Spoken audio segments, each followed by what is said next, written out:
do, it always wants the public on its side.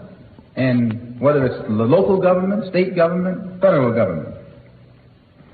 So they use the press to create images. And at the local level, they'll create an image by feeding statistics to the press, through the press, showing the high crime rate in the Negro community.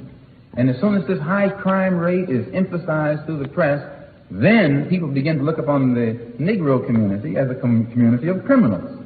And then any Negro in the community can be stopped in the street, put your hands up, and they pat you down. You might be a doctor, a lawyer, a preacher, or some other kind of Uncle Tom. And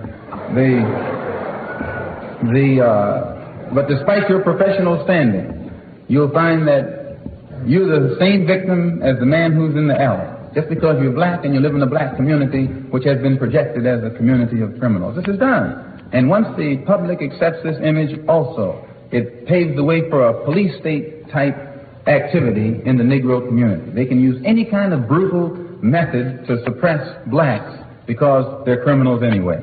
And what has given this image? The press. I was in Africa. I read about them over there. If you'll notice, they referred to the rioters as vandals, hoodlums, thieves. They tried to make it appear that this wasn't, they tried to make it, they did this. They skillfully took the burden off the society for its failure to correct these negative conditions in the black community. Took the burden completely off the society and put it right on the community by using the press to make it appear that the looting and all of this was the proof that the whole act was nothing but vandals and robbers and thieves who weren't really interested in anything other than that which was negative. And I hear many old, dumb, brainwashed Negroes who parrot the same old party line that the man handed down in his paper.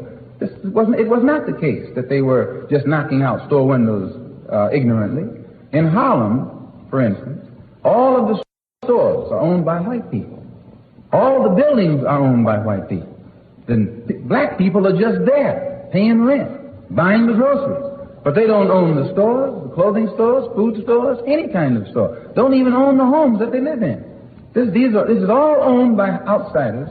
And in these rundown apartment dwellings, the black man in Harlem pays more money for it than the man down in the rich Park Avenue section. It costs us more money to live in the slum than it costs them to live down on Park Avenue. And black people in Harlem know this. And the white merchants charge us more money for food in Harlem. And it's the cheap food. It's the worst food. We have to pay more money for it than the man has to pay for it downtown. So black people know that they're being exploited and that their blood is being sucked, and they see no way out of it.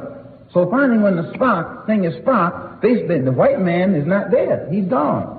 The merchant is not there. The landlord is not there. The one he considers to be the enemy isn't there. So they knock at his property. This is what makes them knock down the store windows and set fire to things and things of that sort. It's not that they're thieves, but they try and project the image to the public that this is being done by thieves and thieves alone. And they ignore the fact that, no, it is not thievery alone. It's a corrupt, vicious, hypocritical system that has castrated the black man, and the only way the black man can get back at it is to strike it in the only way he knows how.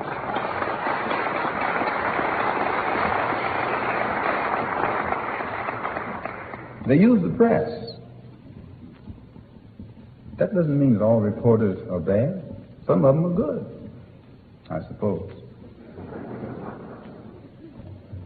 But you can take their collective approach to any problem and see that they can always agree when it gets to you and me.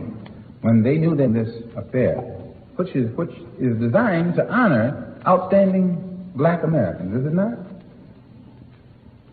You'd find nothing in the newspapers to give the slightest hint that this affair was going to take place. Not one hint. Why? You see, you have many sources of news.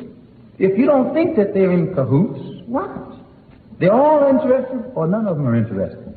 It's not a staggering thing. They're not going to say anything in advance that's being given by any black people who believe in functioning beyond the scope of the ground rules that are laid down by the liberal element of the power structure. When you begin to start thinking for yourself, you frighten them. And they try and block your getting to the public for fear that if the public listens to you, then the public won't listen to them anymore. And they got certain Negroes whom they have to keep blowing up in the paper to make them look like leaders, so that the people will keep on following them, no matter how many knots they get on their head following him.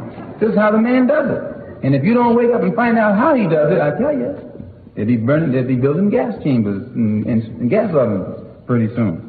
I don't mean those kind you got at home in your kitchen.